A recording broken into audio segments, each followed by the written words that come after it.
અહંકાર આવે તો શું થાય? રાધાજીને પોતાના ખભા પર બેસાડા, પોતાને એટલી ગમતી હતી રાધાએ. અનયા આરાધિતો નૂનમ ભગવાન હરિરીશ્વર યન્નો વિહાય ગોવિંદ ઈતો યામન યદ રહ.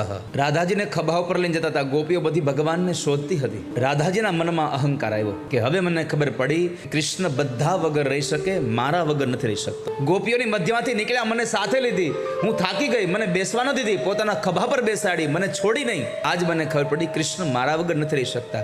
ભગવાને કહ્યું, રાધા, મારા ખંભા પર બેઠા છો ને તમે, તમારા શરીરનો વજન નથી લાગતો, પણ તમારામાં આવેલા અહંકારનો ભાર મને લાગે છે. અને પરમાત્માએ રાધાનું અભિમાન ઉતારવા માટે પણ રાધાએ એક વૃક્ષની ડાળી પકડીને આમ દૂર કરવા ગયા અને પ્રભુ નીચેથી અંતર ધ્યાન થઈ ગયા. હવે તમે કલ્પના કરો કે પરમાત્માને અતિશય પ્રિય એવી રાધાને પણ જો પોતાના સૌભાગ્યનો અહંકાર આવે અને પરમાત્મા જતા રહેતા હોય તો આપણને સંપત્તિ, સત્તા, રૂપ અને આવડતનું અભિમાન આવશે તો ઠાકોરજી પાસે નહીં આવે કોઈ દિવસ.